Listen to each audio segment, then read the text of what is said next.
मुख्यमंत्री जयराम ठाकुर ने दिल्ली दौरे से लौटने के बाद शिमला में पत्रकारों से बातचीत के दौरान कहा कि वह पूर्व निर्धारित संगठन की बैठक के लिए दिल्ली गए थे। उनकी बीजेपी के शीर्ष नेतृत्व व पार्टी के राष्ट्रीय अध्यक्ष के साथ मीटिंग हुई। इस बैठक में आगामी उपचुनाव व वर्ष 2022 में होने वाले विधानसभा चुनाव को लेकर चर्चा की गई। स्वर्ण जयंती वर्ष को लेकर क्या कार्यक्रम होने हैं, इस पर भी चर्चा हुई है। सीएम ने बदलाव की अटकलों को सिरे से खारिज करते हुए कहा कि ऐसी कोई चर्चा नहीं हुई है। आज शाम को हम बैठेंगे सभी दल, क्योंकि राष्ट्रपति राजनीति से ऊपर होते हैं, तो इसलिए हम सबको उस कार्यक्रम की गरिमा को समझते हुए उनका अभिनंदन करना चाहिए, उनका स्वागत करना चाहिए।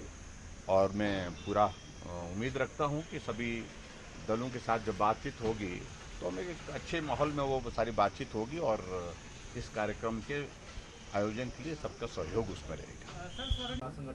दिल्ली दौरा था, बहुत अच्छा रहा। पार्टी का निर्धारित हमारा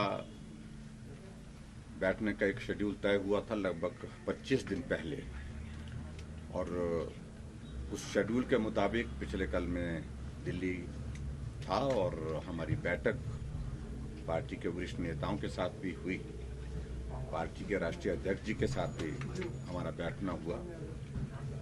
आने वाले समय में विधानसभा के चुनाव की तैयारी की दृष्टि से, चाहे वो उपचुनाव हैं, चाहे वो 2022 के, और उसके साथ साथ में आने वाले समय में हमारे स्वर्ण जयंती कार्यक्रम के संदर्भ में क्या क्या कार्यक्रम किए जा सकते हैं प्रदेश के अंदर, उन सारी बातों पर चर्चा हुई है और बहुत अच्छी चर्चा हुई है, सार्थक चर्चा हुई है। देखिए, अभी की बैठक में किसी भी इस प्रकार के एजेंडे की गुंजाइश उसमें न थी। बिल्कुल संगठनात्मक बैठक थी। प्रदेश के अध्यक्ष साथ थे, प्रदेश के संगठन महामंत्री साथ थे, प्रभारी सह प्रभारी साथ थे, और सब लोगों के साथ आगे का रोड मैप पर चर्चा जरूर हुई है। लेकिन इस प्रकार की बातें जो पूछ रहे हैं, जो आप लोग सोच रहे हैं, ऐसी कोई बातें नहीं है। हमारे लिए खुशी की बात है, जॉनसन एंड जॉनसन की ओर से अगर ये कोविड वैक्सीन की जो सिंगल डोज वाली जो उसका जो परीक्षण चल रहा है, अगर उसमें सफलता होती है तो निश्चित रूप से हमारे लिए गर्व की बात है हिमाचल प्रदेश के लिए, और मैं समझता हूँ कि पूरे देश के लिए एक बहुत बड़े कॉन्ट्रीब्यूशन होगा। Thank you so much sir. राष्ट्रपति महोदय जी कल शिमला आ रहे हैं और उनका देवभूमि हिमाचल प्रदेश में मैं अभिनंदन करता हूं, स्वागत करता हूं। हमने हिमाचल प्रदेश के स्वर्ण जयंती के इस वर्ष में बहुत सारे कार्यक्रम निर्धारित किए थे, लेकिन इस बीच में कोविड की सेकंड लहर आने के कारण हमको बहुत सारे कार्यक्रम वो स्थगित करने पड़े। उन कार्यक्रमों में से एक कार्यक्रम ये भी हमने तय किया था कि हिमाचल प्रदेश की विधानसभा का एक विशेष सत्र हम आयोजित करेंगे, और उस सत्र के अंतर हम सभी विधायकों के अतिरिक्त जो पूर्व में विधायक रहे हैं, जिन्होंने हिमाचल के सफर को देखा है, जो इस हिमाचल के सफर के साथी रहे, और member parliament, x member parliament, उन सबको भी आमंत्रित करेंगे ताकि राष्ट्रपति महोदय जी उनको उस दिन संबोधित कर सकें।